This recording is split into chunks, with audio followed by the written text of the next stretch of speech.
Hello friends, welcome to self study वाला। मैं हूं गरिमा और आज हम देखने वाले हैं 7 और 8 अप्रैल का करंट अफेयर्स।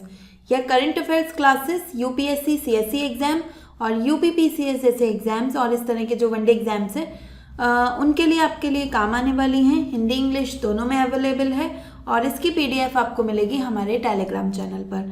तो कमेंट बॉक्स में टेलीग्राम चैनल का लिंक है, वहाँ से उसे ज्वाइन कीजिए और इस पीडीएफ को डाउनलोड कीजिए ताकि आप जो इम्पॉर्टेंट पॉइंट्स हैं उनको हाईलाइट कर पाएँ और फिर आपको रिवाइज करने में आसानी हो।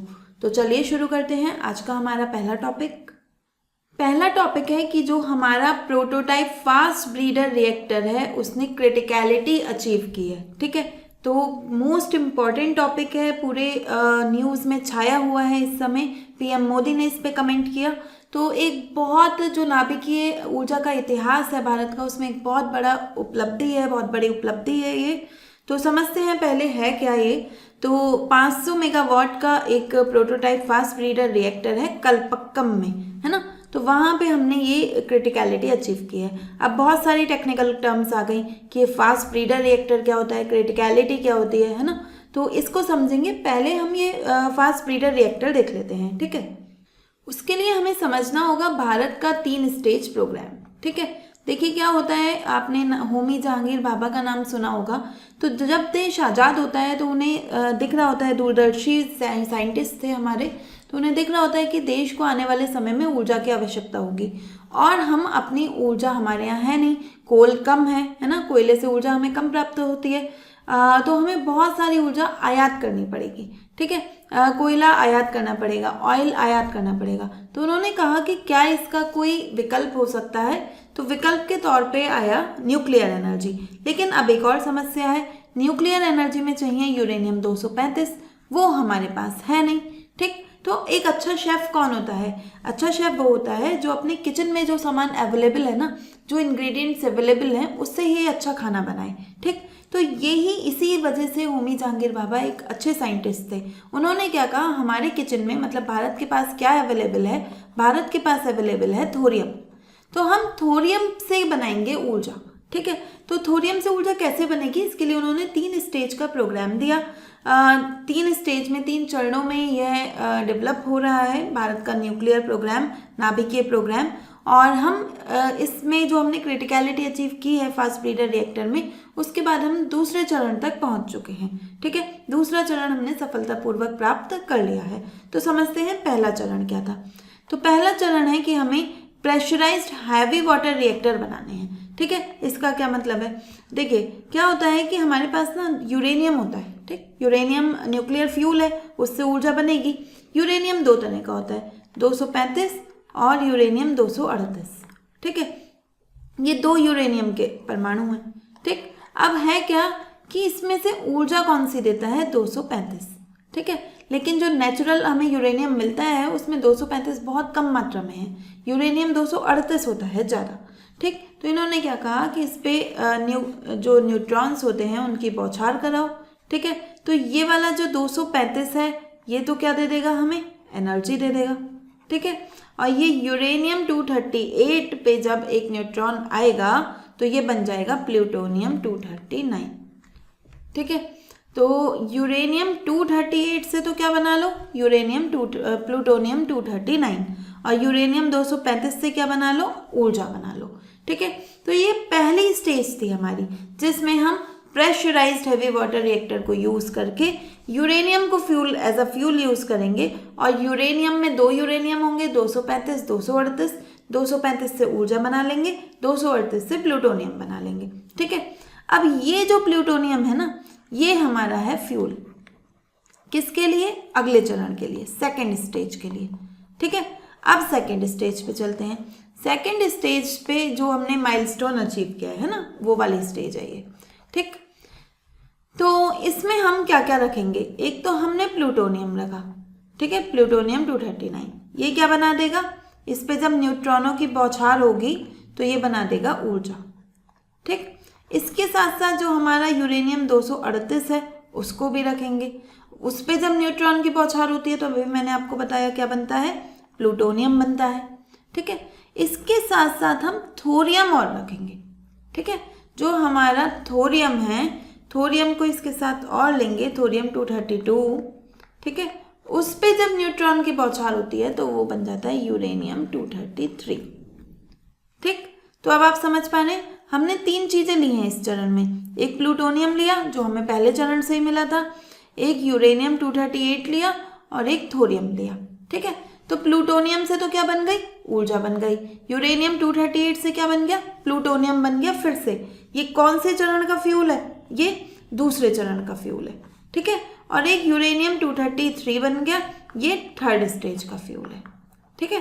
तो आप देख रहे हैं कि इसमें हमने जितना फ्यूल डाला था उससे ज़्यादा फ्यूल ये जनरेट कर रहा है ना। प्लूटोनियम जनरेट कर रहा है, वो सेकेंड स्टेज का फ्यूल है। तो जितना प्लूटोनियम हम लगा रहे हैं उतना ही हमें मिलता जा रहा है। इसके साथ साथ यूरेनियम 233 भी मिल रहा है जो अगले चरण का फ्यूल है, ठीक है ना। तो इसे इस वजह से कहा जा रहा है ब्रीडर रिएक्टर, ठीक है। कौन सा रिएक्टर, ब्रीडर, ब्रीडिंग कर रहा है, जितना फ्यूल दो उससे ज़्यादा फ्यूल प्राप्त हो रहा है, ठीक है। देखिए इस आप एक ऐसी बाइक की कल्पना कीजिए या गाड़ी की कल्पना कीजिए जिसमें आप जिसे चलाने के लिए उसमें पेट्रोल डाल रहे हैं और जब वो चल रही है तो उतना ही पेट्रोल जनरेट हो रहा है, तो आप तो खुशी के मारे फूले नहीं समाएंगे, है ना। यही सेम बात यहाँ पे हो रही है, ठीक है। तो नाभिकीय प्रक्रिया के दौरान हम जितना प्लूटोनियम यूज़ कर रहे थे उतना प्लूटोनियम हमें मिल रहा है, साथ के साथ यूरेनियम 233 भी मिल रहा है ना। ऐसा नहीं है कि जादू से मिल रहा है, हम उसमें और चीज़ें यूज़ कर रहे हैं, है ना। थोरियम यूज़ कर रहे हैं, यूरेनियम 238 यूज़ कर रहे हैं, लेकिन थोरियम ऐसा फ्यूल नहीं है ना। जब थोरियम यूरेनियम 233 में बदल जाता है तो यूरेनियम 233 फ्यूल है, ठीक है। तो ये जो पूरी प्रक्रिया है ये हमें 2 फ्यूल दे रही है, ये रिएक्टर हमें 2 फ्यूल दे रहा है, इसलिए इसका नाम है ब्रीडर रिएक्टर, ठीक है। ब्रीडिंग कर रहा है, ओके।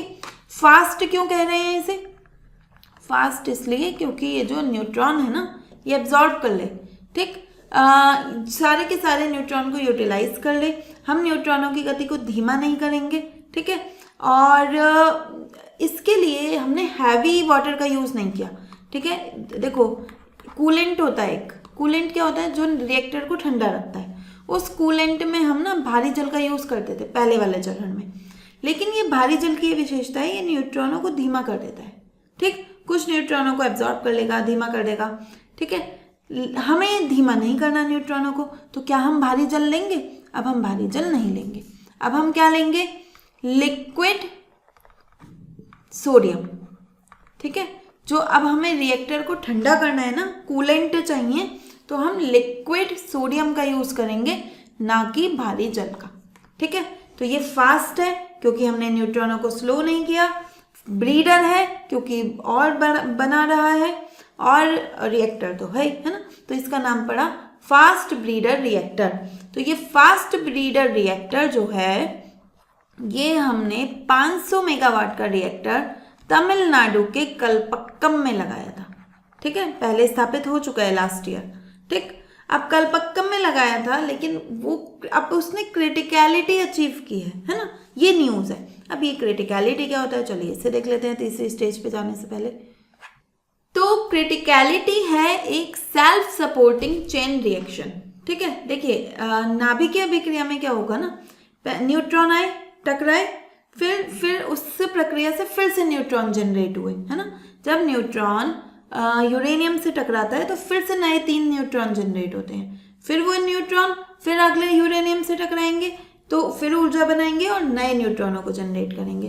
तो ये प्रक्रिया जो है चलती रहती है, ठीक है, कि नए न्यूट्रॉन बन रहे हैं, वो आगे प्रक्रिया को कंटिन्यू रख रहे हैं, और हमें जब किसी बाह्य सपोर्ट की आवश्यकता नहीं होती न्यूट्रॉन को जनरेट करने के लिए, है ना, न्यूट्रॉन की टक्कर कराने के लिए, तो ऐसी स्थिति में जो अंदर स्वतः जो न्यूट्रॉन जन्म ले रहे हैं, जितने खत्म हो रहे थे उतने ही नए न्यूट्रॉन आ जा रहे हैं, वो यूरेनियम से टकरा रहे हैं और एनर्जी उत्पन्न करते जा रहे हैं। अब हमें किसी बाह्य सपोर्ट की आवश्यकता नहीं है। तो ऐसी स्थिति जब आ जाती है कि अब अपने आप चेन रिएक्शन चलती रहेगी, है ना, अब हमें कुछ करने की ज़रूरत नहीं है, श्रृंखला प्रतिक्रिया स्वतः होती रहेगी, तो उसे हम क्या कहते हैं, क्रिटिकलिटी, ठीक है।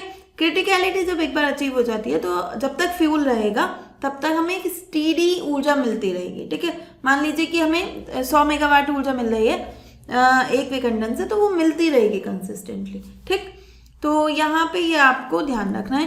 क्रिटिकलिटी क्या होता है, मे बी कॉन्सेप्ट क्लियर हो गया होगा। फास्ट ब्रीडर रिएक्टर हमने पढ़ ही लिया है। कौन मैनेज करता है इसे, भाविनी नाम की संस्था, भारतीय नाभिकीय विद्युत निगम, ठीक। कैपेसिटी मैंने आपको बता दी कितने मेगावाट का रिएक्टर है, तो 500 मेगावाट का रिएक्टर है। कौन सा फ्यूल यूज हो रहा है इसमें, यूरेनियम और प्लूटोनियम का मिक्स्ड ऑक्साइड फ्यूल, है ना। मैंने आपको बताया इसमें हम यूरेनियम भी यूज कर रहे हैं, प्लूटोनियम भी यूज कर रहे हैं और साथ में थोरियम भी लगाएंगे, है ना। तो ये uranium plutonium mixed oxide fuel इसमें यूज हो रहा है। कूलेंट मैंने आपको बताया, भारी जल, यहाँ से क्वेश्चन बन सकता है, ठीक है। इसमें कूलेंट पूछ लेगा, क्योंकि वो है ना फास्ट ब्रीडर, फास्ट इसी वजह से है क्योंकि भारी जल यूज नहीं हुआ है, ठीक है। हैवी वाटर यूज नहीं हुआ है ताकि वो उसे धीमा नहीं कर दे न्यूट्रॉन्स को, ठीक है। तो लिक्विड सोडियम का यूज हुआ है यहाँ पे। ब्रीडिंग क्यों कहते हैं हम इसे, ब्रीडर रिएक्टर क्यों कह रहे हैं, क्योंकि ये उतना फ्यूल प्रोड्यूस कर रहा है जितना वो खपा रहा है ना, जितना यूज कर रहा है उससे ज़्यादा प्रोड्यूस कर रहा है, ठीक। तो इस अचीवमेंट के साथ भारत दूसरा देश बन गया है जिसके पास यह क्षमता है। पहला कौन है, रशिया, केवल रशिया के पास ये क्षमता है और अब भारत दूसरा देश बन गया है। आत्मनिर्भर भारत के तहत ये जो रिएक्टर है इसको जो डिज़ाइन किया गया था वो Indira Gandhi centre for atomic research में डिज़ाइन किया गया था और इंडिजिनसली से बनाया गया है। 200 MSME इसमें लगी हैं, ठीक। बहुत सारे उपकरण इसमें इंडिजिनस हैं, मतलब भारत के यूज़ हो रहे हैं, ठीक है। तो ये था हमारा फास्ट ब्रीडर रिएक्टर। अब फास्ट ब्रीडर रिएक्टर के बाद देखो वापस आ जाते हैं, तीसरा चरण भी तो समझना है अभी, है ना। अब हमें दूसरे चरण के बाद क्या क्या मिला है, यहाँ पे देखिए, एक तो हमें ये प्लूटोनियम मिला था, एक हमें ये यूरेनियम मिला था, ठीक है। तो एक बना है प्लूटोनियम और एक मिला है हमें यूरेनियम 233। अब ये प्लूटोनियम तो हम सेकेंड स्टेज में यूज़ कर लेंगे, है ना। बस खाली यूरेनियम 233 को थर्ड स्टेज में यूज़ करेंगे, ठीक है। कैसे यूज़ करते हैं देखिए, यूरेनियम 233 लेंगे, इसके साथ में वो जो थोरियम है हमारा, है ना, कहाँ मिलता है, मोनोजाइट सैंड में मिलता है, केरला के तट पे। खाली केरला के तट पे नहीं मिलता, पूरे जो पश्चिमी घाट है वहाँ तट पे मिलता है, कुछ मात्रा में पूर्वी घाट पे भी मिलता है। लेकिन अगर हम सबसे ज़्यादा कंसंट्रेशन की बात करें कि सबसे ज़्यादा कहाँ मिलता है, तो केरला में मोनोजाइट सैंड जो है वहाँ पे उस सैंड में से, उस रेत में से थोरियम मिलता है, ठीक है। तो ये जो यूरेनियम 233 है इसके साथ में थोरियम 232 इनको लेंगे, अब रिएक्ट कराएंगे, है ना। अब इस पे जो न्यूट्रॉनों की बौछार कराएंगे, तो ये जो यूरेनियम 233 है ये तो क्या बन जाएगा, एनर्जी, ऊर्जा बना देगा। और ये जो थोरियम 232 है ये किस में कन्वर्ट हो जाएगा, यूरेनियम 233 में। ये जो कन्वर्ट हो रहा है ये फिर से फ्यूल है ना। तो अब क्या होगा, ये जितना फ्यूल हम खर्च करेंगे उतना ही उत्पादित करते रहेंगे, ठीक है। तो ये थी हमारी थर्ड स्टेज, ठीक। तो मोस्ट इंपॉर्टेंट टॉपिक है एग्जाम के लिए, प्रीलिम्स के लिए इंपॉर्टेंट है, मेंस के लिए भी इंपॉर्टेंट है, ठीक है। क्वेश्चन क्या आ सकता है, क्वेश्चन आएगा कि कौन से रिएक्टर ने क्रिटिकलिटी अचीव की है ना, कहाँ पर है। तो देखिए कंफ्यूजिंग से हैं ये सारे, काकरापार, कल्पक्कम, कुडनकुलम, है ना, कंफ्यूज हो जाएंगे। तो आंसर है कल्पक्कम, तमिलनाडु में। नेक्स्ट है क्रिटिकलिटी होता क्या है, ठीक है। तो क्रिटिकलिटी वो होता है जो नाभिकीय श्रृंखला अभिक्रिया है वो स्थायी हो जाए, है ना, स्वतः स्थायी हो जाए, ठीक है, सेल्फ सस्टेनेबल मोड पे आ जाए।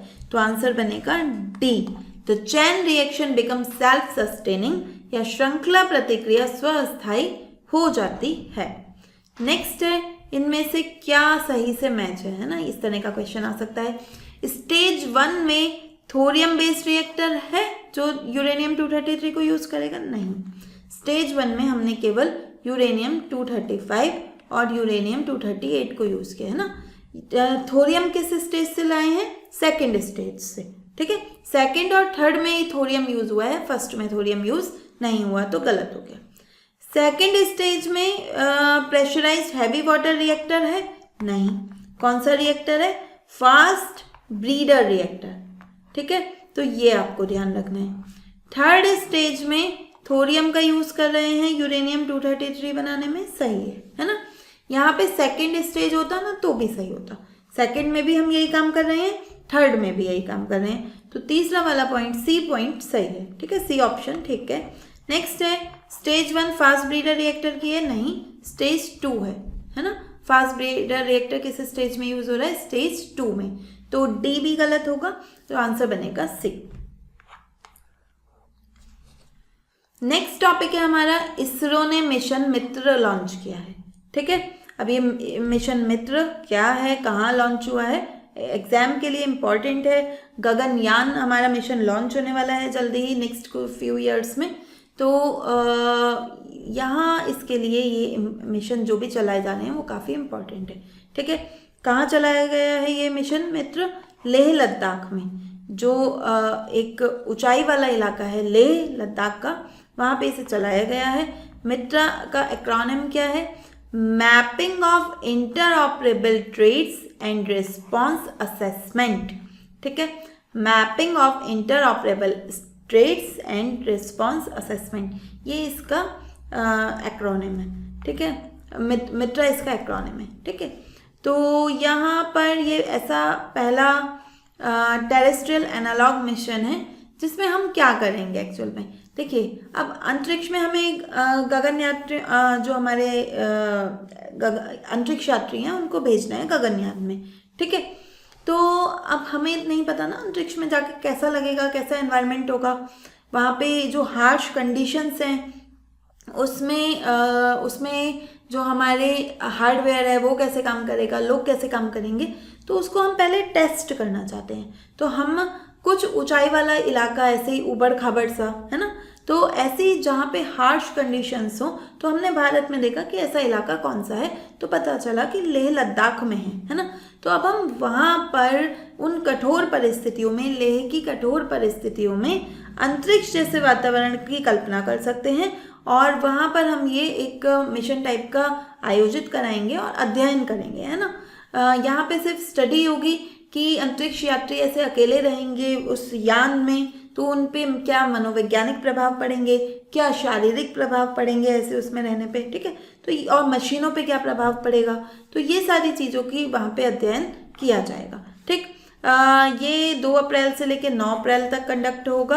कौन सी एजेंसी है, इसरो का ह्यूमन स्पेस फ्लाइट सेंटर इसे कंडक्ट करा रहा है, ठीक है। इसी के साथ इंडियन एयरफोर्स भी इसमें शामिल है, जो उसका इंस्टीट्यूट ऑफ एरोस्पेस मेडिसिन है ना, तो जो एरोस्पेस एयर में रहने पे जो मेडिसिन की ज़रूरत होती है उसके लिए ये इंस्टीट्यूट है। फिर है प्रोटोप्लैनेट, प्रोटोप्लैनेट नाम का एक स्टार्टअप है ना, वो सारी लॉजिस्टिक्स वगैरह यहाँ पे अरेंज कर रहा है, तो वो भी इसमें शामिल है। कौन कौन शामिल है ये मुझे नहीं लगता यहाँ से क्वेश्चन बनेगा, क्योंकि सिर्फ एक अध्ययन के लिए मिशन है ना, लेकिन मिशन इम्पॉर्टेंट है। प्रोजेक्ट मित्रा पूछा जा सकता है, किससे संबंधित है, कहाँ आयोजित हुआ है, ठीक है। फिर है लद्दाख ही क्यों, क्योंकि लद्दाख जो है वो स्पेस का सिम्युलेशन देते हैं, है ना।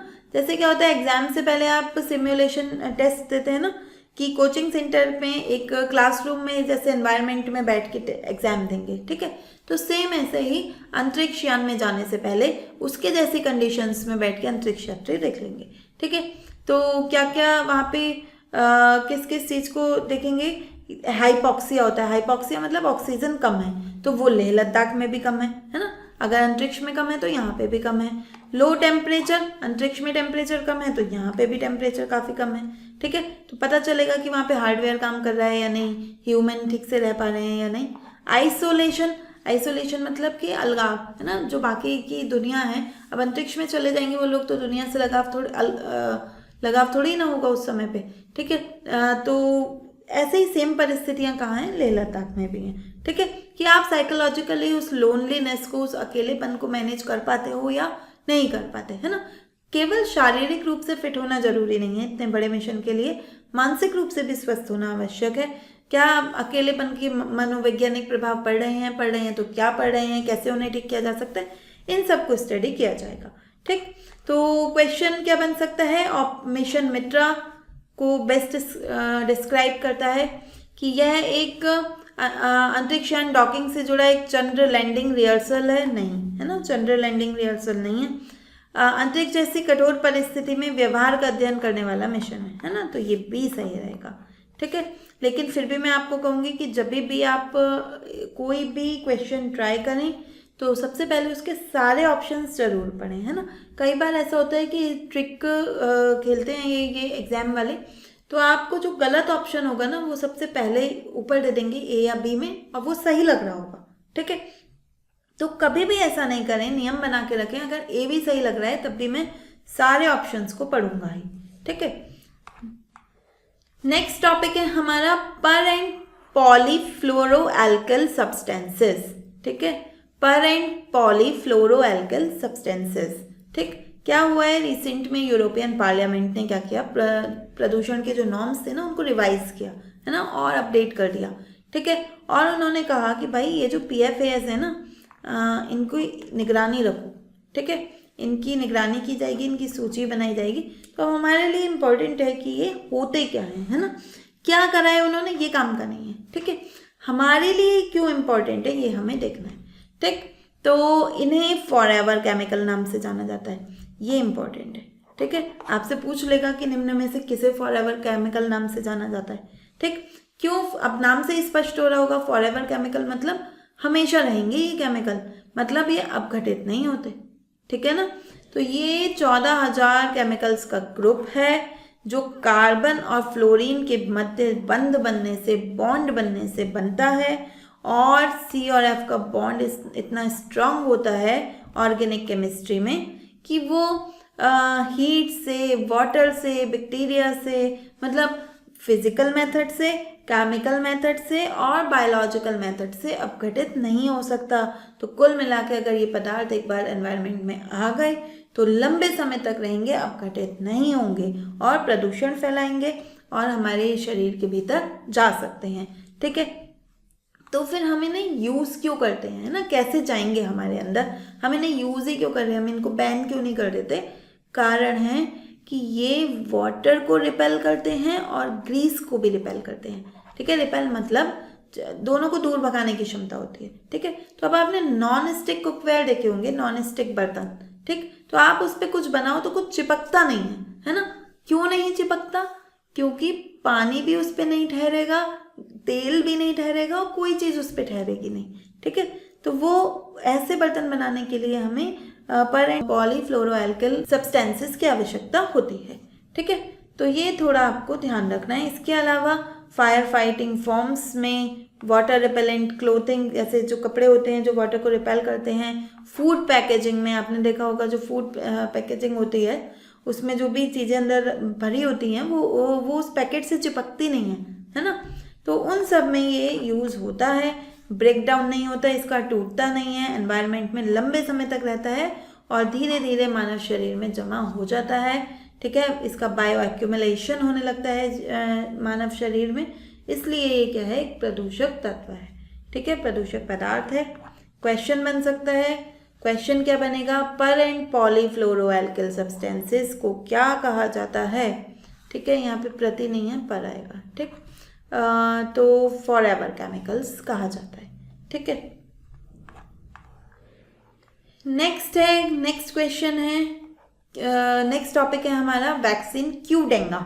ठीक है, क्यूडेंगा वैक्सीन को लास्ट ईयर अप्रूव किया था। ठीक, WHO ने भी इसको अप्रूव किया था और अब हम इसे भारत में लेके आ रहे हैं, है ना।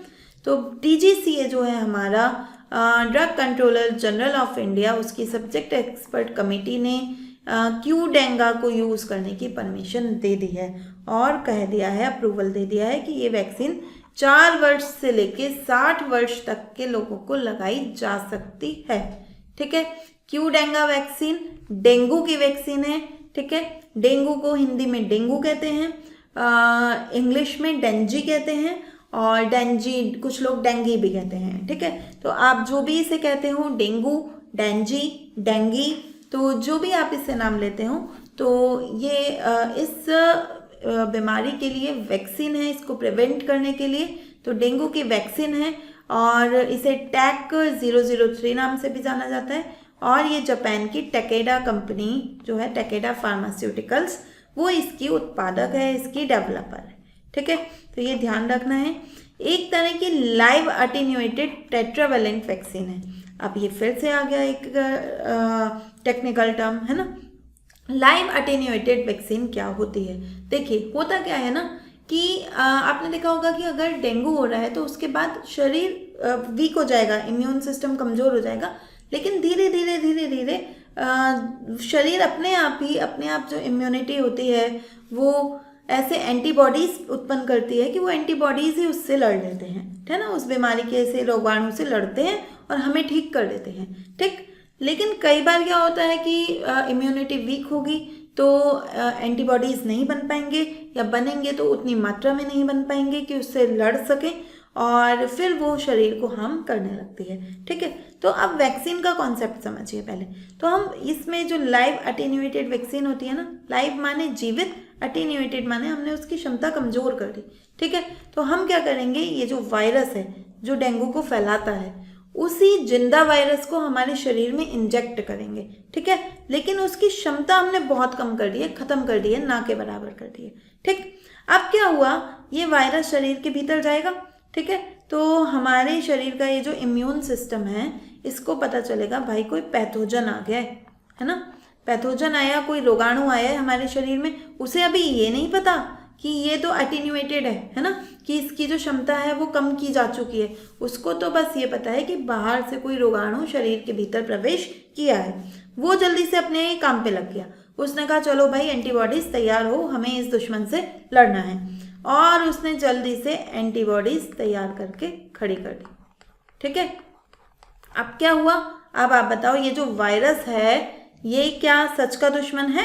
इसमें तो शक्ति ही नहीं है ना, इसकी शक्ति तो हमने कम करके भेजी थी, लेकिन एंटीबॉडीज बन चुकी हैं, है ना, शरीर में एंटीबॉडीज बन गई। अब क्या होगा, जब सच का वायरस आएगा, है ना, तो अब जब ये सच का वायरस शरीर के भीतर आया तो ये एंटीबॉडीज इसे यहीं पे रोक लेंगे कि भाई कहाँ जा रहे हो, है ना। एंटीबॉडीज पहले से तैयार हैं, ये पहले भी तैयार होती, जब ये सच का वायरस आता ना तब भी बनती, लेकिन जितने में ये बनती उतने समय में ये वायरस शरीर को कमज़ोर कर देता, है ना।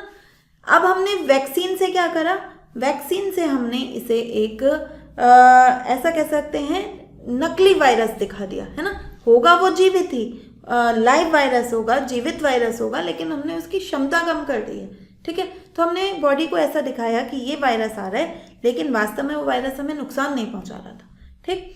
तो इससे क्या करते हैं, हम वैक्सीन से बीमारी होने से पहले ही एंटीबॉडीज बना लेते हैं। ज़्यादातर वैक्सीन इसी कॉन्सेप्ट पे काम कर रही होती हैं, ठीक है। हाँ, हमेशा ऐसा नहीं होता कि हम लाइव वायरस ही लेते हैं, किसी में डेड वायरस भी लेंगे या और तरीके भी होते हैं, लेकिन हम ज़्यादातर वैक्सीन्स में एंटीबॉडीज ही बना रहे होते हैं, ठीक है।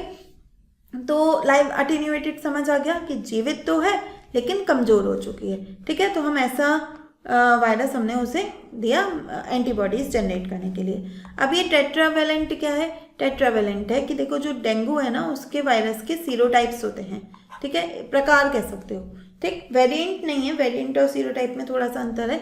वेरिएंट में क्या होता है ना कि जेनेटिक डिफरेंस आ जाता है, ठीक है, लेकिन सीरोटाइप में जेनेटिक डिफरेंस नहीं आता, वो प्रोटीन से कैसे अटैच होता है उसमें थोड़ा सा डिफरेंस होता है। इतना टेक्निकल जाने की ज़रूरत नहीं है, आपको बस ये ध्यान रखना है कि डेंगू के 4 सीरोटाइप्स होते हैं, डेनवर 1, डेनवर 2, डेनवर 3, डेनवर 4, इन चारों से लड़ेगा, है ना। तो जो चारों से लड़ेगा तो टेट्रावैलेंट, है ना।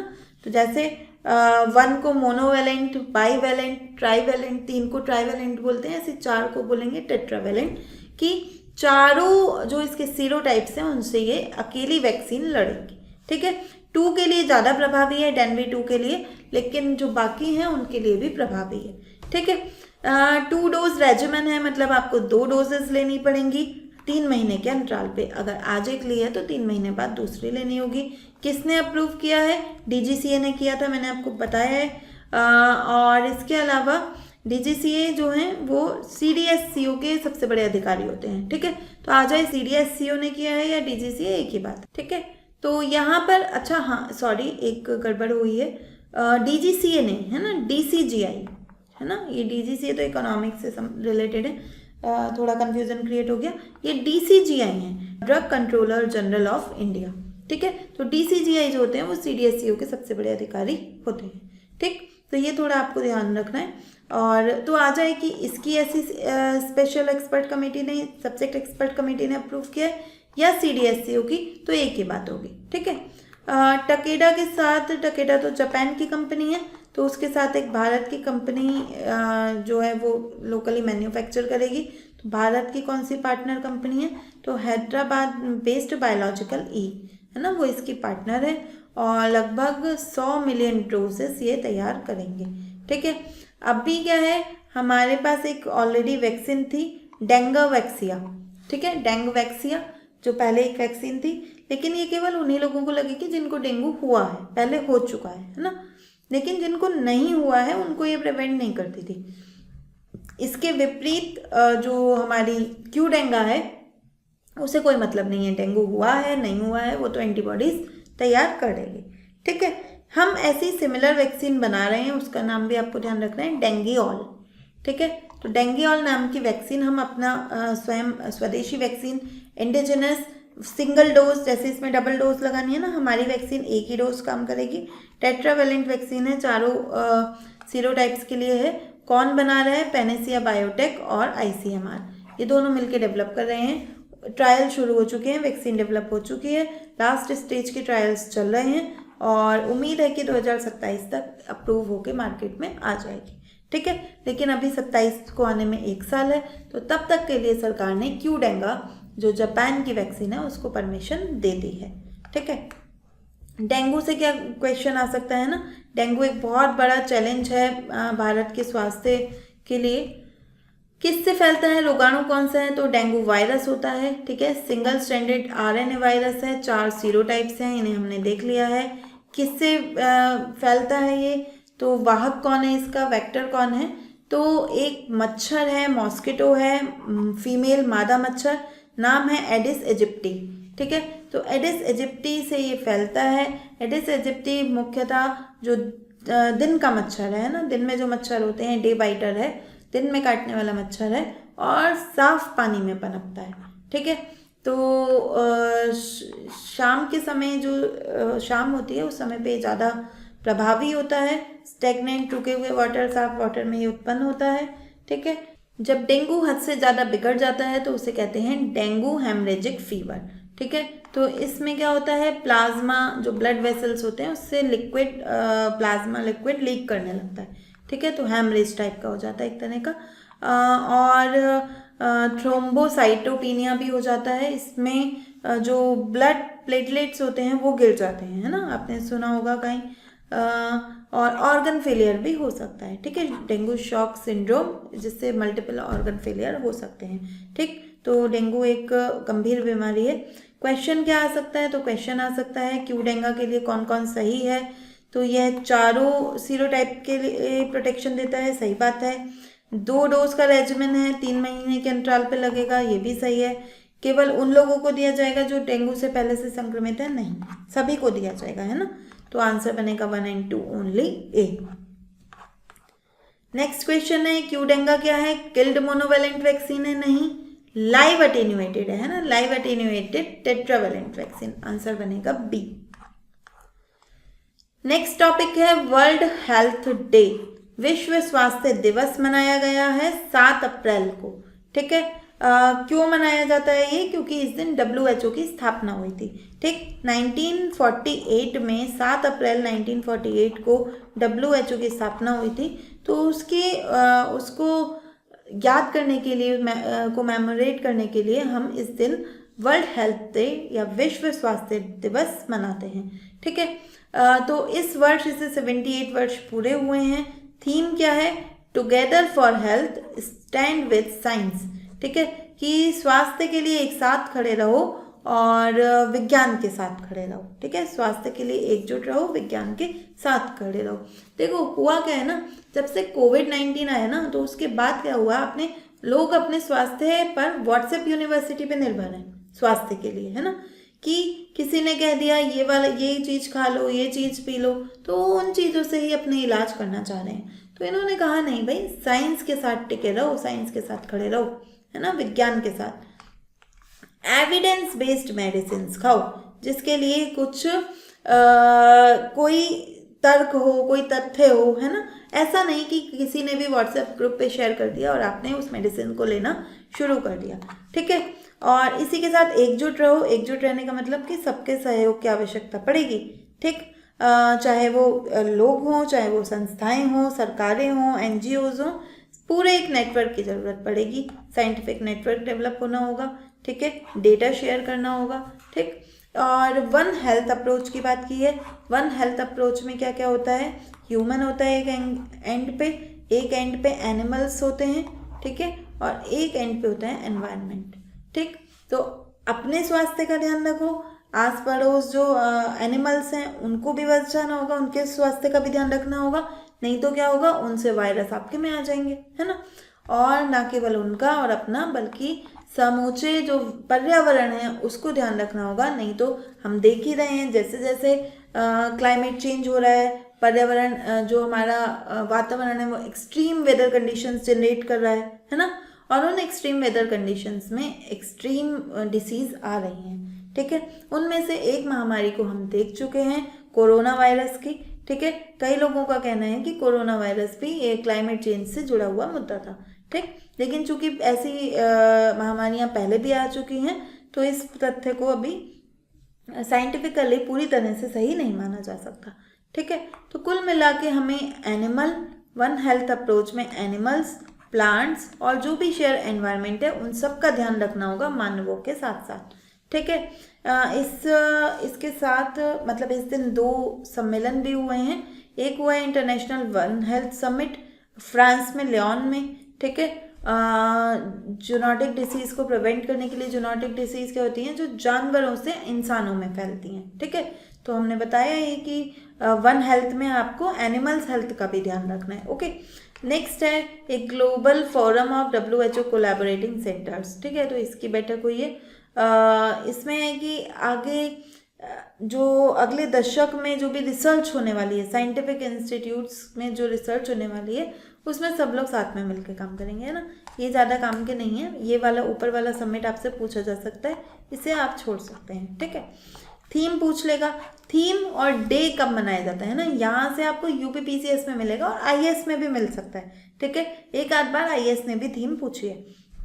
तो क्वेश्चन में वर्ल्ड हेल्थ डे की थीम क्या है? Together for health stand with science, है ना। स्वास्थ्य के लिए एकजुट रहें, विज्ञान के साथ खड़े रहें। नेक्स्ट क्वेश्चन है, यहाँ से देखो ये जो वन हेल्थ अप्रोच है ना, एक तो आपको कॉन्सेप्ट तो पता होना ही चाहिए प्रीलिम्स के लिए, लेकिन आप मेंस में इसे यूज कर सकते हो, ठीक है। मेंस में अगर हेल्थ से क्वेश्चन आता है तो वहाँ आप वन हेल्थ अप्रोच को वे फॉरवर्ड में या फिर कंक्लूजन में लगा के आएंगे तो आपको बहुत मतलब एक अच्छा इंप्रेशन जाएगा, ठीक है।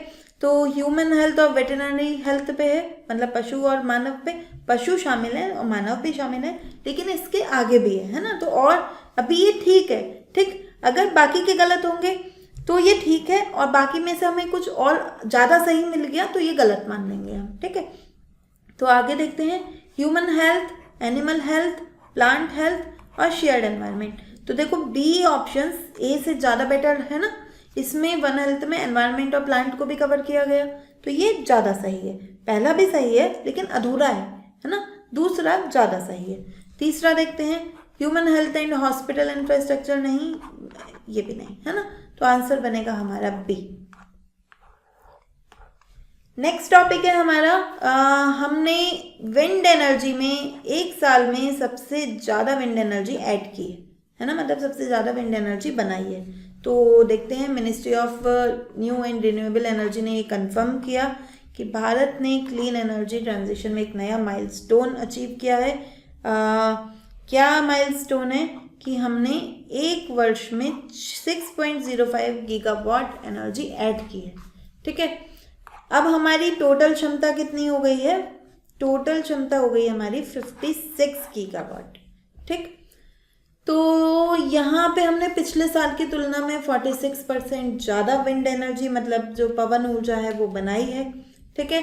इससे पहले हमने ये रिकॉर्ड कब तोड़ा था? 5.5 का पहला रिकॉर्ड था 2016 में, है ना। 2016 में हमने एक वर्ष में इतनी ऊर्जा बनाई थी, ठीक। लेकिन अब हमने मतलब ऐड की थी, नई ऐड करना, ठीक है ना केवल कुल बनाना। कुल तो हमने कितने बनाएंगे? 56 गीगावाट। ठीक है, तो यहाँ पे आपको थोड़ा ध्यान रखना है। इसके लिए कौन जिम्मेदार है ना, इस अचीवमेंट के लिए? तो सरकार की कुछ पॉलिसीज़ जिम्मेदार हैं। इन पॉलिसीज़ को हम पढ़ेंगे। प्रीलिम्स में तो क्वेश्चन बन ही सकता है, लेकिन मेंस के लिए इम्पोर्टेंट है ना। नवीकरणीय ऊर्जा से क्वेश्चन आता ही आता है। वो आपसे ऐसे पूछ लेगा कि नवीकरणीय ऊर्जा में पवन ऊर्जा का महत्व बताओ, है ना, और उसके लिए सरकार ने क्या कार्यक्रम चला रखे हैं। तो ये सरकारी कार्यक्रम आपको ध्यान रखने हैं। क्या क्या कार्यक्रम है? एक तो ISTS का वेवर है, इंटर स्टेट ट्रांसमिशन सिस्टम, कि अगर आप एक स्टेट से दूसरे स्टेट में ऐसा कुछ सिस्टम लेके जा रहे हो तो चार्जेस नहीं लगेंगे। ठीक है। कंसेशनल कस्टम ड्यूटी, कि इसके लिए जो विंड एनर्जी लगाने के लिए जो भी कंपोनेंट्स चाहिए आपको, उसमें कस्टम ड्यूटी कम लगेगी। ठीक है, सीमा शुल्क कम लगेगा। फिर है विंड RCO। RCO क्या है? Renewable consumption obligation. देखो, अब आपने विंड एनर्जी बना तो ली, है ना, लेकिन अब कोई उसे खरीद ही नहीं रहा। ठीक, तो आपको तो नुकसान हो जाएगा, और ऑब्वियसली वो थोड़ी महंगी तो होगी, है ना, मार्केट से। तो जो नॉर्मल जो कोयले से एनर्जी है उसकी तुलना में थोड़ी महंगी हो सकती है। तो अगर हम बनाएंगे, कोई खरीदेगा ही नहीं, तो फिर लोग क्यों बनाएंगे, है ना। तो सरकार क्या करती है? एक रीन्यूएबल कंजम्पशन ऑब्लिगेशंस करती है। एक तरह का कॉन्ट्रैक्ट होगा जो उद्योग हैं, है ना, उनके साथ कहेगी कि भाई आपको इतनी ऊर्जा तो परचेज करनी ही है, आपके ऊपर ऑब्लिगेशन है। ठीक है, कि अनिवार्य रूप से आपको उतना ऊर्जा का उपभोग करना है। तो विंड ऊर्जा के मतलब पवन ऊर्जा के लिए भी सरकार ने ऐसा किया है कि उद्योगों को कहा है कि इतनी ऊर्जा आपकी पवन ऊर्जा होनी ही चाहिए। ठीक, तो उसकी वजह से क्या होगा? लोग पवन ऊर्जा खरीदेंगे, डिमांड बढ़ेगी तो बनाने वाले भी ज़्यादा बनाएंगे, है ना। तो यहाँ पे विंड RCO ध्यान रखना है। इसके अलावा कॉम्पिटिटिव बिडिंग मैकेनिज्म क्या होता है? पहले था फीड इन टैरिफ। पहले सरकार कहती थी अच्छा तुम बना लो और हम तुम्हें क्या देंगे, इतने उस पर खरीद लेंगे, है ना, सरकार उसका प्राइस निश्चित कर देगी। लेकिन अब सरकार ने कहा भाई ऐसा नहीं है, अब जो टैरिफ होगा ना उसका पैसा होगा कंपटीशन बिडिंग पे होगा। ठीक है, कंपटीशन बिडिंग मतलब जो सबसे कम, अब पवन ऊर्जा वाले बहुत सारे लोग बैठे हैं, जो सबसे कम पैसों में पवन ऊर्जा देगा हम तो उससे खरीदेंगे, है ना। पहले हम ऐसे करते थे कि 10 रुपये पर यूनिट पे ले लेंगे, अब नहीं करेंगे। अब तो कोई हमें अगर 4 रुपये पर यूनिट पे दे रहा होगा हम उससे लेंगे। तो अब बाकी वाले क्या करेंगे? अब आप सोचेंगे कि इससे तो पवन ऊर्जा वाले बनाने वालों को नुकसान है। नुकसान नहीं है, कंपटीशन क्रिएट होगा, है ना। एक्चुअल में जनता तो तभी खरीदेगी ना जब उसे सस्ती मिलेगी। जनता पे ऑब्लिगेशन थोड़ी ना लगाएगी सरकार, उद्योगों पे तो लगा दी। ठीक है, तो जनता तब खरीदेगी जब उसे ये ऊर्जा सस्ती मिलेगी। और सस्ती कब मिलेगी? जब ये मॉडर्न टेक्नोलॉजीज यूज़ करेंगे, कुछ रिसर्च करेंगे। और ये रिसर्च कब करेंगे? जब कंपटीशन आएगा, है ना। अगर हम किसी बच्चे को ऐसे ही पास करते रहें तो वो पढ़ाई क्यों करेगा, है ना। पढ़ाई करना है क्योंकि उसे पता है कि मैं नहीं जाऊँगा, मैंने मेहनत नहीं की तो मेरा साथी जो है वो सिलेक्ट हो जाएगा। ठीक है, सोचो अगर ऐसा हो कि जो परीक्षा देगा वो सब IAS बन जाएंगे तो फिर कोई बच्चा मेहनत ही नहीं करे, है ना, पढ़ाई ही ना करे। तो इसके लिए कि लोगों में ये जो विंड एनर्जी है इसका मॉडर्नाइजेशन हो, दक्षता है इस सेक्टर में, इसके लिए सरकार ने फीड इन टैरिफ को ख़त्म करके बिडिंग बेस्ड जो है कॉम्पिटिटिव बिडिंग पे फोकस करा है। ठीक है, नेक्स्ट है एक national institute of wind energy है। ये भी पूछा जा सकता है कहाँ पे है, तो चेन्नई में है। ठीक, तो ये भी कुछ जो है कर रहा है काम। ठीक है, इस सेक्टर में क्या क्या कर सकते हैं उनको मदद कर रहा है लोगों को। ठीक, अगर हम ज्योग्राफिकल परफॉर्मेंस की बात करें कि कौन सा राज्य सबसे ज़्यादा पवन ऊर्जा बना रहा है, तो पहले स्थान पे है गुजरात, दूसरे पे है कर्नाटक, तीसरे पे है महाराष्ट्र। ऐसे ही याद रखने हैं ये GKM। ठीक है, तो GKM में याद रखना है आपको गुजरात, कर्नाटक और महाराष्ट्र। ठीक, तो भारत की क्वेश्चन क्या आएगा कि भारत की टोटल स्थापित पवन ऊर्जा क्षमता कितनी है, तो 56, है ना, 56 गीगावाट। नेक्स्ट आ सकता है ये 3 प्राइमरी लीडर मैंने आपको बताए थे GKM, है ना, गुजरात, कर्नाटक और महाराष्ट्र। देख लो कहाँ पे है, A में ही मिल गया। ठीक, नेक्स्ट है राजा रवि वर्मा को आपने सुना होगा इतिहास में, है ना, एक पेंटर हैं। ठीक, जो पेंटिंग्स बनाते हैं। ठीक है, तो उनकी एक पेंटिंग जो है बिकी है अभी 167.20 करोड़ की, ठीक है। और ये बिकने वाली सबसे महंगी पेंटिंग बन गई है, ठीक है। तो अब ये सारा इंपॉर्टेंट है, सारे फैक्ट है ना, ये इसमें कुछ समझने की चीज़ नहीं है, दो एक बातें हैं कॉन्सेप्चुअल, आगे देखते हैं, लेकिन पूरा यूपीपीसीएस में आएगा तो फैक्चुअल क्वेश्चन आएगा, ठीक है। कितने रुपए में खरीदी है, तो 167.20 करोड़। कहाँ पे बिकी है, तो saffron art spring live auction हुआ था मुंबई में, वहाँ पर इसे बिका है। किसकी पेंटिंग है, तो यशोदा और कृष्णा, है ना, यशोदा और कृष्णा। अभी पेंटिंग दिखाती हूँ मैं आपको। 19th सेंचुरी में बनी हुई है, 1890 में बनी हुई थी, ठीक है। उसमें एक सीन है जिसमें यशोदा माता गाय का दूध निकाल रही होती हैं और कृष्णा जो है मिस्चीवियसली उसको पाना चाह रहे होते हैं, ठीक है, कि उन्हें दूध मिल जाए, ठीक। खरीदी किसने है, ये भी इम्पॉर्टेंट है, डॉक्टर साइरस एस पूनावाला, जो सीरम इंस्टीट्यूट है ना, जिसने कोविड की वैक्सीन बनाई थी, ठीक है, उसके जो चेयरमैन है। भाई इतना पैसा कमाया है उन्होंने कोविड वैक्सीन से, ठीक। तो अब खरीद रहे हैं पेंटिंग, ठीक है। तो उन्होंने कहा कि ये नेशनल ट्रेजर है ना, और इसको वो पब्लिक को देखने के लिए भी अवेलेबल रखेंगे, ठीक। इससे पहले सबसे महंगी जो पेंटिंग बिकी थी ना, वो एम एफ हुसैन की ग्राम यात्रा बिकी थी, ठीक है। तो आपको ये ध्यान रखना है। एंड राजा रवि वर्मा के बारे में थोड़ी सी बातें, उन्हें father of modern Indian art कहा जाता है, ठीक है। उन्होंने क्या करा ना, फ्यूज़न के लिए जाने जाते हैं। फ्यूज़न मीन्स जो एक भारत के माइथोलॉजिकल सब्जेक्ट्स थे, उन्हें यूरोपियन की जो टेक्निक्स थी उनके साथ जोड़ दिया, ठीक है। यूरोपियन का जो रियलिज्म था, ऑयल पेंटिंग की टेक्निक्स, लाइटिंग, उनका जो पर्सपेक्टिव था, ठीक है, उसमें उन्होंने भारत की चीज़ें लगा दी और एक नई तरह की जो आर्ट थी वो जनरेट की, ठीक है। उन्होंने जो हमारे डीटीज़ हैं, देवता थे, उन्हें देवी देवताओं को मानवीय रूप दिया, ठीक है। और एक प्रेस स्थापित की थी, एक काम की नहीं है। ऑलियोग्राफ, है ना, ऑलियोग्राफ यूज़ करते थे। ऑलियोग्राफ क्या होते हैं, प्रिंट होते थे, है ना, लेकिन वो बिल्कुल तेल जैसे ऑयल पेंटिंग होती है ना, उसकी तरह दिखेंगे। तो अब क्या हुआ, देखो पेंटिंग बनाने में तो मेहनत है ना, वो तो महंगी बिकेगी, लेकिन प्रिंट निकलवाने में तो मेहनत नहीं है ना। तो प्रिंट सस्ते हो गए तो बड़ी संख्या में लोग उन्हें खरीदने लगे। तो उन्होंने ये जो देवी देवताओं के चित्र आज भी हम अपने मंदिरों में रखते हैं ना, तो वो शुरुआत कहाँ से हुई थी, वो शुरुआत राजा रवि वर्मा के बाद से हुई थी। उन्होंने ये चित्रों को ऑलियोग्राफी से क्या करा, प्रिंट करना शुरू किया और इसे एक मास मूवमेंट, मतलब बड़ी संख्या में लोगों ने ऐसे देवी देवताओं के चित्र को अपने घरों में रखना, मंदिरों में रखना शुरू कर दिया। तो जो आर्ट पहले केवल रॉयल पैलेसेस तक सीमित थी, जो केवल राजघराने थे वहाँ तक सीमित थी, अब वो लोगों के घर पहुँच चुकी थी। तो इसे कहते हैं डेमोक्रेटाइज किया उन्होंने, ठीक है। तो उन्होंने पेंटिंग को, राजा रवि वर्मा ने पेंटिंग को डेमोक्रेटाइज किया था, ठीक है। ये आपको ध्यान रखना है, ठीक। एंड पहले आर्टिस्ट थे जिन्हें इंटरनेशनल फेम मिली, वियना एग्जीबिशन में उनको अवार्ड मिला था, कोलंबियन एक्सपोजिशन था शिकागो में, वहाँ उन्हें अवार्ड मिला था, ठीक है। तो और केसर हिंद का गोल्ड मेडल मिला था उन्हें 1904 में, ब्रिटिश सरकार ने नवाजा था। तो आपको ध्यान रखना है।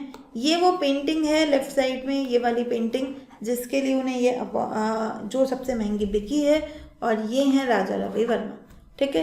तो थोड़ा सा ध्यान रखिएगा, क्वेश्चन आने के बहुत चांसेस हैं, मेंस में भी आ सकता है, राजा रवि वर्मा ने क्या योगदान दिए, है ना, इस तरह का क्वेश्चन आ सकता है कि भारतीय चित्रकला में राजा रवि वर्मा के योगदानों का वर्णन करो, ठीक।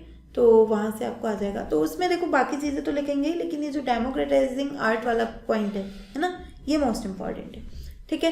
नेक्स्ट है क्वेश्चन, क्या बन सकता है कि किसने खरीदी है ये पेंटिंग, तो साइरस एस पूनावाला ने खरीदी है, ठीक। ओलियोग्राफ उनके काफ़ी फेमस हैं, क्योंकि उन्होंने बड़े पैमाने पर देवी देवताओं की छवियों को प्रसारित किया था, है ना, आम घरों में, कॉमन हाउस होल्ड्स में। तो बी इसका आंसर बनेगा, ठीक है। नेक्स्ट टॉपिक है कंट्री पार्टनरशिप फ्रेमवर्क हुआ है अभी एक, किस किस के बीच में, वर्ल्ड बैंक ग्रुप और श्रीलंका के बीच में, ठीक है। आपको पता है कुछ समय पहले 2-3 साल पहले की बात है, श्रीलंका की आर्थिक व्यवस्था बहुत खराब हो चुकी थी, आर्थिक स्थिति, ठीक। तो एक तरह से दिवालिया देश बन गया था, ठीक है। तो अब वहाँ पे वर्ल्ड बैंक क्या कर रहा है या अन्य इसकी संस्थाएं जुड़ी हुई कुछ सुधार कर रहे हैं, ठीक है। तो उन्होंने कहा ये जो इमरजेंसी रिकवरी वाला पीरियड है ना, जो 2022 के क्राइसिस के बाद आया था, अब उसको उससे आगे बढ़ते हुए सस्टेनेबल ग्रोथ पे आओ, है ना, तभी तो उसकी इकोनॉमी सस्टेन करेगी, ठीक। आपातकालीन सुरक्षा तो दे दी थी, ठीक है। तो उसका गोल क्या है, प्राइमरी गोल है कि private sector led job creation. अगर सोचो कि सरकारी क्षेत्र से ही जॉब उत्पन्न होंगी तो कितने लोगों को जॉब मिलेगी, कितने लोगों को नौकरी मिलेगी, बहुत कम लोगों को। और जब तक लोगों को नौकरी नहीं मिलती, उनके हाथ में पैसा नहीं होता, पैसा नहीं होगा, खर्च नहीं करेंगे, खर्च नहीं करेंगे तो मार्केट में डिमांड नहीं उत्पन्न होगी, डिमांड नहीं उत्पन्न होगी तो फिर उद्योग नहीं जन्म लगेंगे, है ना, क्योंकि उस डिमांड को, मार्केट में जब डिमांड आती है उसे पूरा करने के लिए तो इंडस्ट्री आती है, तो इंडस्ट्रियल डेवलपमेंट नहीं होगा, सर्विस सेक्टर का डेवलपमेंट नहीं होगा और देश का आर्थिक विकास नहीं होगा। तो वर्ल्ड बैंक का मानना है कि private sector led job creation होना चाहिए, उसके लिए वो कुछ हेल्प देंगे, है ना। क्या क्या वो उन्हें हेल्प करेंगे कि 7% तक आपकी ग्रोथ रेट जानी चाहिए, ठीक है। अभी क्या है, एक चैलेंज है जॉब के लिए, क्यों कह रहे हैं ना, अभी क्या है कि बस 10 लाख यूथ हर साल एंटर हो रहा है मार्केट में, 10 लाख यूथ एंटर हो जाएगा नेक्स्ट डिकेड तक, ठीक है। तो लेकिन अभी हम कितने लोगों को, मतलब श्रीलंका में कितने लोगों को नौकरी मिल सकती है फॉर्मली, केवल 3 लाख यूथ को। तो बाकी सारे लोग क्या करेंगे, जो 7 लाख यूथ रह गया वो क्या करेगा, है ना। तो उसके लिए उन्होंने कहा कि भाई वर्ल्ड बैंक ने कहा प्राइवेट सेक्टर में लेकर आओ, ठीक है। प्राइवेट सेक्टर कब आता है, तो प्राइवेट सेक्टर तब काम करता है जब काम करना आसान हो, ease of doing business, government के रेगुलेशन ईजी हो, ठीक है, ट्रेड प्रोसेस मॉडर्नाइज हो, डिजिटल हो, ठीक। तो वर्ल्ड बैंक इन सब कामों को कराएगा श्रीलंका में, ठीक है। तो आपसे क्या क्वेश्चन बन सकता है, देखो रेयर क्वेश्चन बन सकता है, लेकिन आसपास में डेवलपमेंट हो रहा है ना, तो हमारे पड़ोसी में, तो हमें थोड़ा नज़र बना के रखनी चाहिए, ठीक है। ऐसा हमेशा ऐसा ज़रूरी नहीं होता कि करंट अफेयर्स में हम जो भी पढ़ें उससे क्वेश्चन बनेगा ही, लेकिन हम और कहीं जगह उसको यूज़ कर सकते हैं, ठीक है। जैसे आपको अब हमने ये देख के ये समझा ना कि श्रीलंका में आर्थिक तंगी बनी हुई है, ठीक है। तो अगर हमें कहीं ऐसे दिखाना हो, मीन्स में कहीं लिखना हो, या फिर किसी प्रीलिम्स के क्वेश्चन में ये पॉइंट हमें हेल्प कर सकता है, ठीक है। तो डायरेक्ट क्वेश्चन क्या बन सकता है, डायरेक्ट क्वेश्चन बन सकता है कि श्रीलंका ने ये जो CPF किया है इसके पीछे क्या तर्क है ना, कि केवल बहुपक्षीय अनुदानों के माध्यम से ऋण माफी करना नहीं, निर्यात में कमी करना और घरेलू मांग को बढ़ाना नहीं, ठीक है, नियामक और व्यापार सुधारों द्वारा समर्थित निजी क्षेत्र के नेतृत्व में रोजगार सृजन, है ना, कि जो private sector led job creation है उसको किया जाए, इसके लिए रेगुलेटरी और ट्रेड रिफॉर्म्स किए जाए, ठीक है। नेक्स्ट टॉपिक है हमारा right to paid holiday for voters on a poll day, कि जिस दिन मतदान होता है तो मतदाताओं को सवैतनिक अवकाश का अधिकार है। और ये अधिकार कौन देता है, क्या एक कॉन्स्टिट्यूशनल राइट है, क्या एक स्टैट्यूटरी राइट है, या फिर सिंपल एक जो हमारी संस्था है इलेक्शन कमीशन उसने कहा हुआ है ना। तो हमें समझना होगा, क्वेश्चन आ सकता है, इंपॉर्टेंट है। तो आपको जैसे पता है कि रिसेंट में इलेक्शन होने वाले हैं, असम में, केरल में, तमिलनाडु, वेस्ट बंगाल, पुडुचेरी, इन सब में होना है। तो इलेक्शन कमीशन ने स्ट्रिक्ट डायरेक्टिव दिए हैं, निर्देश दिए हैं कि भाई वोटिंग बढ़नी चाहिए। वोटिंग कब बढ़ेगी, अब भाई गरीब आदमी के पास 2 रास्ते हों कि भाई या तो तुम्हारा वेतन कटेगा, छुट्टी करके जाओगे, या फिर तुम वोट दे आओ। तो वो तो यही चूज करेगा ना कि मैं वोट नहीं दे रहा, मेरे को काम पे जाना है ना। तो इसके लिए जो संस्था है ECI उसने सख्त निर्देश दिए हैं कि भाई छुट्टी तो देनी पड़ेगी और वो भी सवैतनिक अवकाश देना होगा, ये उनका अधिकार है। कैसा अधिकार है, लीगल मैंडेट है, कानूनी अधिकार है। कौन से कानून में लिखा है ना, अगर स्टैट्यूटरी राइट है तो किसी कानून में लिखा होगा, तो कानून का नाम याद रखना है रिप्रेजेंटेशन ऑफ पीपल एक्ट 1951। इसकी धारा है सेक्शन 135B, ये कहती है कि आपको सवैतनिक अवकाश देना होगा। इसकी सेक्शन 135B का 1 पार्ट कहता है, क्लॉज 1 कहता है कि जो भी उद्यम है, व्यवसाय है, औद्योगिक प्रतिष्ठान है, उसको हर उस व्यक्ति को छुट्टी देनी होगी जो मतदाता है, जिसे वोट देने जाना है। ठीक है। इसका सेकंड क्लॉज कहता है कि ऐसे छुट्टी देने में कोई वेतन की कमी नहीं की जाएगी। और थर्ड क्लॉज कहता है कि अगर आप ऐसा करते हो, छुट्टी नहीं देते या वेतन में कटौती करते हो, मतलब वेतन काटते हो उसका, तो आप पे 500 रुपये का फाइन लगेगा।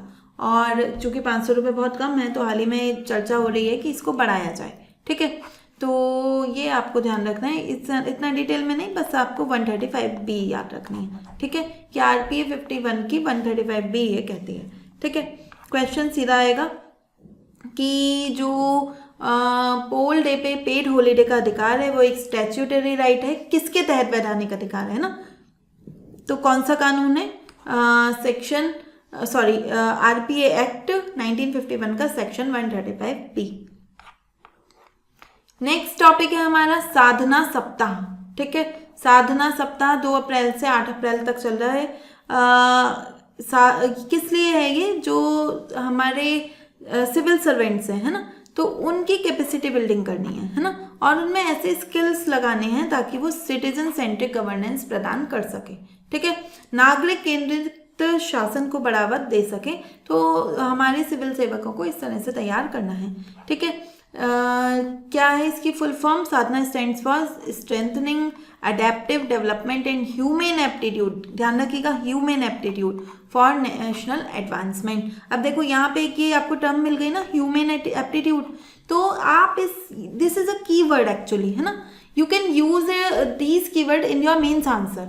ठीक है, तो जब आप मेन्स आंसर लिख कर आओ ना, तो वहां पे लिखो मानवीय अभिरुचि या ह्यूमन एप्टीट्यूड, ठीक, एज अ कीवर्ड, तो वहां पे आपकी जो बात है ना उसको थोड़ा वजन मिलता है ऐसे कीवर्ड्स ऐड करने से। ठीक है, और साधना तो खुद में साधना को लिख कर आओगे में, जो ये हमारा साधना सप्ताह है, तो ऑब्वियसली वो तो वैल्यू एनरिचमेंट है ही, लेकिन इसमें खुद एक कीवर्ड है। ठीक है, तो इसमें क्यों ये मनाया जा रहा है, ये सप्ताह क्यों मनाया जा रहा है, तो जो मिशन कर्मयोगी चल रहा है हमारा, उसको 5 साल पूरे हो गए हैं। मिशन कर्मयोगी क्या है, ये national programme for civil service capacity building. ठीक है, तो जो सिविल सेवा में क्षमता निर्माण करना है उसके लिए राष्ट्रीय कार्यक्रम है।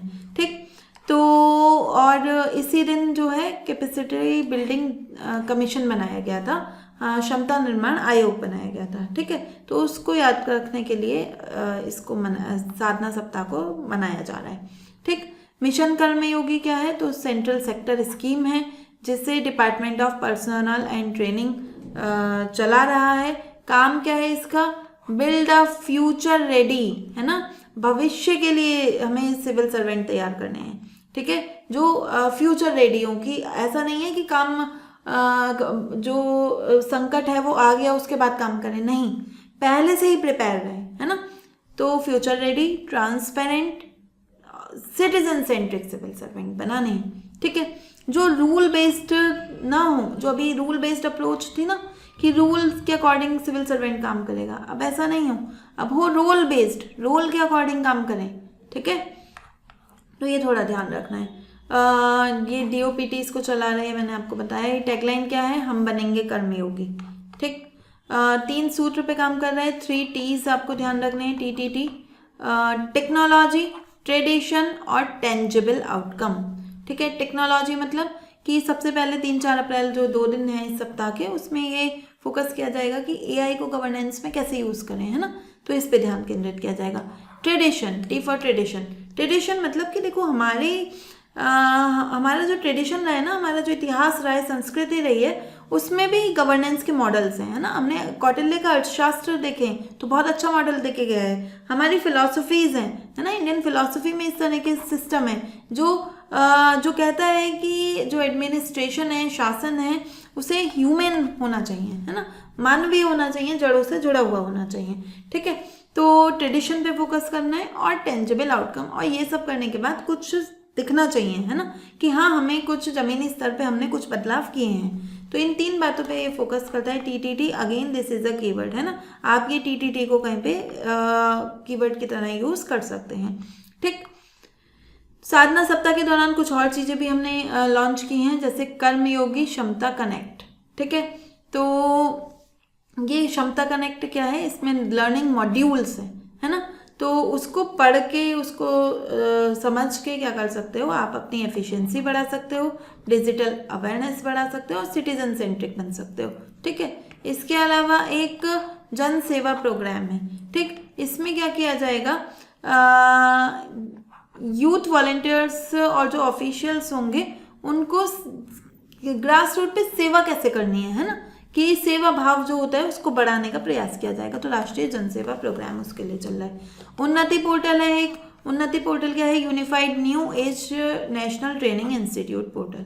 ठीक, इसमें क्या है कि एक ट्रेनिंग इंस्टीट्यूट होगा, डिजिटल चीज़ों को उसमें अपने में शामिल करेगा। ठीक है, रियल टाइम मॉनिटरिंग करेगा, कोलैबोरेट करेगा साथ के लोगों के साथ में, है ना, और data driven capacity building programme जो है यहाँ पे शो करेगा। ठीक है, फिर है आईगॉट लर्निंग असेसमेंट फ्रेमवर्क। ठीक, इसमें क्या है कि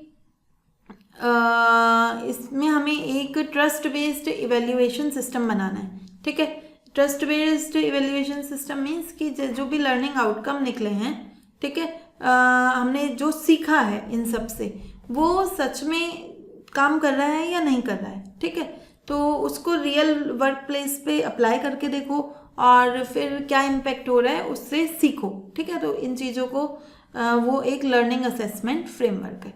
ठीक है, आईगॉट। नेक्स्ट है कर्मयोगी गान, ये लोगों में डेडिकेशन, सर्विस, लर्निंग इसको प्रमोट करता है। ठीक, और फिर एआई पावर्ड अमृत ज्ञान कोश स्विट। ठीक है, ये कहेगा कि ये एक प्लेटफॉर्म है ना, इसमें ऐसी केस स्टडीज़ वगैरह होंगी जिसमें गवर्नेंस के अच्छे उदाहरण होंगे। ठीक है, उससे जुड़ी हुई अच्छी केस स्टडीज़ होंगी और इसको लोग अपने ट्रेनिंग वगैरह में यूज़ कर सकते हैं। ठीक, तो क्वेश्चन क्या आ सकता है, क्वेश्चन आएगा मिशन कर्मयोगी जिससे साधना सप्ताह जुड़ा है, वो सिविल सर्विस को कैसे चेंज करना चाहता है, कैसे बदलना चाहता है। तो ये चाहता है कि एक फेडरल ट्रेनिंग मॉडल हो जाए, नहीं, रूल बेस्ड अप्रोच से रोल बेस्ड अप्रोच हो जाए, हाँ, है ना, खाली रूल पे काम नहीं करें, अपने रोल को ध्यान में रखते हुए काम करें। ठीक है, ये बाकी तो फिर गलत ही होंगे, है ना। क्लासरूम लर्निंग से जुडिशियल ओवरसाइट, ऐसा कुछ नहीं है। वेलफेयर एडमिनिस्ट्रेशन को मार्केट एडमिनिस्ट्रेशन बनाना चाहता है, नहीं, है ना, तो सी और डी गलत है, आंसर बनेगा बी। नेक्स्ट है निम्न में से कौन सा पहल ऐसी है जो ट्रस्ट बेस्ड इवेल्युएशन करना चाहती है, तो अभी बताया है आईगॉट लर्निंग असेसमेंट, है ना। नेक्स्ट है, ये आ सकता है कि साधना सप्ताह प्राइमरीली किससे संबंधित है, इलेक्टोरल रिफॉर्म से नहीं, सिविल सेवाओं की क्षमता निर्माण और नागरिक केंद्रित शासन से, तो आंसर बनेगा बी। ठीक है, नेक्स्ट टॉपिक है हमारा खेलो इंडिया ट्राइबल गेम्स। ठीक है, तो खेलो इंडिया ट्राइबल गेम्स 3 अप्रैल को समाप्त हुए हैं। कहाँ पे आयोजित हो रहे थे ये, रायपुर, छत्तीसगढ़ के रायपुर में, और इसमें चैंपियन कौन आया है, कर्नाटक। ठीक है, ओवरऑल कर्नाटक ने सबसे बड़ा चैंपियन उधर क्या है ना, उभर के आया है। ठीक है, सबसे ज़्यादा मेडल नहीं जीते हैं, ठीक है, ये ध्यान रखिएगा, सबसे ज़्यादा गोल्ड जीते हैं। ठीक, तो 10 दिन का इवेंट था, इतने 3800 ट्राइबल एथलीट ने इसमें भाग लिया। ठीक है, छत्तीसगढ़ जो होस्ट स्टेट था जिसमें यहाँ पे ये आयोजित हुआ है, होस्ट स्टेट, तो वहाँ वो 9 नंबर पे आया है। ठीक है, काफ़ी पीछे आया है, उसने केवल 3 गोल्ड, 10 सिल्वर और 6 ब्रॉन्ज मेडल जीते हैं। पहले पे कर्नाटक है, फिर उड़ीसा, फिर झारखंड। ठीक है, नेक्स्ट आपको कुछ एक आध नाम इसमें जो इम्पोर्टेंट थे आप आ सकते हैं, ज़्यादा इम्पोर्टेंट नहीं है, छोड़ भी सकते हो। ठीक है, तो एक है मणिकांता एल, कर्नाटक की हैं, इन्होंने स्विमर हैं, है ना, स्विमिंग करती हैं, 8 गोल्ड जीते हैं, एक एथलीट 8 गोल्ड लेके गया है। ठीक है, और 1 सिल्वर मेडल जीता है। उसके बाद आती हैं अंजलि मुंडा, वो उड़ीसा की हैं, वो भी स्विमिंग से जुड़ी हुई हैं, उन्होंने 5 गोल्ड जीते हैं। फिर आते हैं धोनी सेन, ये भी कर्नाटक के हैं, ये भी स्विमिंग से जुड़े हैं, 5 गोल्ड जीते हैं इन्होंने। फिर आती हैं कोमालिका बारी, झारखंड की हैं। ठीक है, आर्चरी, रिकर्व आर्चरी से संबंधित है, इन्होंने गोल्ड जीता है इसमें। ठीक, स्विमिंग में सबसे ज़्यादा जीते गए हैं, उसमें भी कर्नाटक ने। ठीक है, स्विमिंग में सबसे ज़्यादा गोल्ड गए हैं और कर्नाटक के पास। ठीक, टोटल 23 गोल्ड में से 15 किससे जुड़े हुए हैं कर्नाटक के स्विमिंग से, ठीक है। उड़ीसा कंसिस्टेंटली जो बड़े 6 स्पोर्ट्स हैं उनमें जैसे आर्चरी हो गया, एथलेट हो गया, football, hockey, swimming, weight lifting, wrestling, इन 6 के 6 में उनने एटलीस्ट एक गोल्ड तो जीता है ना। तो अपना ही एक जो स्थान है उसको बरकरार रखा है। फुटबॉल का फाइनल मैच हुआ था, उसमें छत्तीसगढ़ और वेस्ट बंगाल के बीच में हुआ था, तो वेस्ट बंगाल ने छत्तीसगढ़ को हरा दिया, ठीक। तो ये कुछ हाइलाइट्स जो थोड़ी ज़्यादा न्यूज़ में नहीं है ना, वैसे तो छोटी छोटी काफ़ी बातें थी, लेकिन यहाँ से आपके अगर बना तो इससे बाहर नहीं जाएगा क्वेश्चन, ठीक है। तो नेक्स्ट क्वेश्चन क्या बन सकता है कि कहाँ आयोजित हुआ, तो रायपुर में, छत्तीसगढ़ भी आ सकता है, ठीक है। नेक्स्ट है कौन सबसे ज़्यादा जीता है, तो कर्नाटक, ठीक। ओवरऑल चैंपियन कौन रहा है, कर्नाटक रहा है, ठीक। नेक्स्ट टॉपिक है आज का हमारा फोर्स मैज्योर, ठीक है। फोर्स मैज्योर रिलीफ, एक्सपोर्टर ने सरकार को कहा है कि भाई हमें फोर्स मैज्योर रिलीफ दे दो, क्योंकि जो मिडिल ईस्ट है ना उस संकट ने हमारी कमर तोड़ रखी है, ठीक है। अब सवाल उठता है कि फोर्स मैज्योर रिलीफ क्या होती है, ठीक है। अब फोर्स मैज्योर रिलीफ क्या होती है, देखो अगर हमने किसी से साथ ना कोई कॉन्ट्रैक्ट किया है, ठीक, कि ये एक्सपोर्टर्स हैं ना, राइस एक्सपोर्ट करना है, ठीक है, तो इन्हें यहाँ से राइस मान लो सऊदी अरब पहुँचाना है, तो अब इन्होंने जिसने इनसे ख़रीदा है उसके साथ भी कॉन्ट्रैक्ट होगा कि इस डेट तक पहुंचा देंगे। इसके अलावा जो बीच में एक पूरा शिप किया होगा, इन्होंने शिप पे कॉन्ट्रैक्ट किया होगा कि इतने दिन के लिए हम आपका शिप बुक कर रहे हैं, फिर यहाँ पे ये पोर्ट पे ये रखा जाएगा, उसकी फ़ीस भरते होंगे, ठीक। तो बहुत सारी चीज़ें चल रही थी, लेकिन अचानक से क्या हो गया, मिडिल ईस्ट में संकट क्रिएट हो गया। अब क्या है, अब शिप जा ही नहीं रहे, रीरूट होके जा रहे हैं, है ना, दूसरे रास्तों से जा रहे हैं, उनमें रिस्क बढ़ गया है, और मानो शिप पहुंच गया तो कई दिन तक माल ही खाली नहीं हो पा रहा है, ठीक है। शिप के बाद पोर्ट पे रख दिया तो पोर्ट से उस जगह पे नहीं जा पा रहा है जहाँ पे हमें पहुंचाना है। तो इस वजह से क्या है ना, लोग इनसे बहुत ज़्यादा पैसे वसूल रहे हैं, शिप वाला ज़्यादा पैसे वसूल रहा है, जो जिस पोर्ट पे इनका सामान रखा है वो ज़्यादा पैसे वसूल रहा है, ठीक है। और तो इन्होंने और जिसका कॉन्ट्रैक्ट पूरा नहीं कर पा रहे, अगर किसी का से कहा था कि इस डेट पे माल आ जाना चाहिए, वहाँ तक नहीं पहुँचा, तो अब ये पूरा नहीं कर पा रहे, तो इन्होंने कहा भाई तो एक होता है फोर्स मैज्योर। फोर्स मैज्योर एक ऐसा इवेंट है, इसमें क्या होता है कि जब ऐसी कोई अनकंट्रोलेबल स्थिति आ जाती है ना, एक्स्ट्रा ऑर्डिनरी सिचुएशन, जैसे वॉर हो गई, कुछ ऐसी दंगा हो गए, हड़ताल हो गई, है ना, या कोई एक्ट ऑफ गॉड है जिसको हम कंट्रोल नहीं कर सकते, तो ऐसी स्थिति में व्यक्ति अपने दायित्वों को, ऑब्लिगेशन को पूरा करने के लिए बाध्य नहीं होगा, ठीक है। उस पर जो लाइबिलिटीज़ है उससे उसको फ्री किया जाता है। अब अगर वो समय पे शिप में से माल नहीं उतार पा रहा तो ऐसा नहीं है आप ज़्यादा चार्ज करोगे, वो आपको माल समय पे पहुंचा नहीं पा रहा तो ऐसा नहीं आप उस पर पेनल्टी लगा दोगे या भविष्य में कभी काम नहीं करोगे उसके साथ, है ना, ऐसा नहीं होगा। तो इसके लिए सरकार कह रही है कि इसको फोर्स मैज्योर घोषित कर दिया जाए, ठीक है। तो यहाँ पे फोर्स मैज्योर घोषित होने के बाद जो पेनल्टी है डिले डिलीवरी की वो नहीं देनी पड़ेगी इन्हें, जो डिटेंशन पे रुके रहने पे जो शुल्क लगता था वो माफ़ हो जाएगा, ठीक है। डेमोरेज और स्टोरेज पे, ठीक, कि मतलब अगर वो अपना पोर्ट का जो उन्होंने कंसाइनमेंट है वो खाली नहीं कर रहे हैं, है ना, तो उसके लिए उन्हें ज़्यादा पैसा नहीं देना होगा, ठीक है, क्योंकि वो तो चाहते ही है ना खाली करना, आगे का वो क्लियर होगा तो वो भी अपने को स्ट्रीमलाइन कर लेंगे, है ना। तो लगभग 70 से 72% जो भारत का टोटल बासमती है वो बासमती एक्सपोर्ट का 70-72% वो मिडिल ईस्ट में ही जाता है, ठीक है। तो ये ध्यान रखना है। तो आपसे पूछ लेगा कि फोर्स मैज्योर क्या है टेक्निकल टर्म में, तो यह एक ऐसी असाधारण अनियंत्रित घटना है जिसके द्वारा कार्य प्रदर्शन रोकने पर पक्षों को दायित्व से मुक्त कर दिया जाता है, उन पर लाइबिलिटीज से फ्री कर दिया जाता है, ठीक है। तो आंसर बनेगा बी। लास्ट टॉपिक है हमारा आज का, सीज फायर हो गया है ईरान और यूएस में, 11 घंटे का डीएस्केलेशन हुआ था उससे पहले, उसके बाद यूएस और ईरान ने ऑफिशियली डिक्लेयर कर दिया है कि अब हम 2 हफ्तों तक लड़ाई नहीं करेंगे, युद्ध को विराम देते हैं, ठीक है। और सेल्फ इम्पोज डेडलाइन दी थी डोनाल्ड ट्रंप ने कि भाई 8 बजे तक जो ईस्टर्न टाइम है ना उसमें 8 बजे तक रोक दो युद्ध तुम ईरान, नहीं तो हम तुम्हारी पूरी सिविलाइजेशन को ख़त्म कर देंगे, ठीक है। तो और जनरल मध्य को खोल दो। तो उसके बाद उन्होंने खुद ही कहा कि चलो सीज फायर कर लेते हैं। ठीक, 14 दिन का सीज फायर है। हॉर्मुज को खोलना पड़ेगा, complete immediate and safe opening. ठीक, और मीडिएटर कौन है भाई? मीडिएटर है पाकिस्तान। पाकिस्तान भी युद्ध रुकवा सकता है। ठीक है, पाकिस्तान के प्राइम मिनिस्टर जो हैं शहबाज शरीफ, और पाकिस्तान के साथ साथ ना चीन का भी हाथ है इसमें। ठीक है, तो उन्होंने इस युद्ध को रुकवाया है और उम्मीद की जा रही है कि अभी आने वाले 10 अप्रैल को इस्लामाबाद में एक इनके बीच में मीटिंग होगी। ठीक है, वार्ता होगी कि पूरी शांति कैसे स्थापित की जाए। ठीक है, जो 10 पॉइंट्स हैं ईरान के, उस पर चर्चा वगैरह होगी। तो देखते हैं क्या चलता है।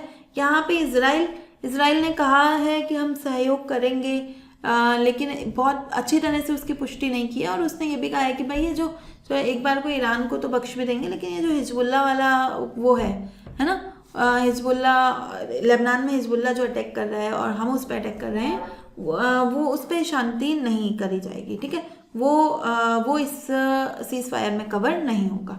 ठीक, तो देखा हमने आज का करंट अफेयर्स में भी आपको सारे टॉपिक्स क्लियर हो गए होंगे। कोई भी इशू आता है आप कमेंट कर सकते हैं, PDF डाउनलोड कर लीजिए, लिंक जो होगा हमारे टेलीग्राम चैनल का कमेंट बॉक्स में है।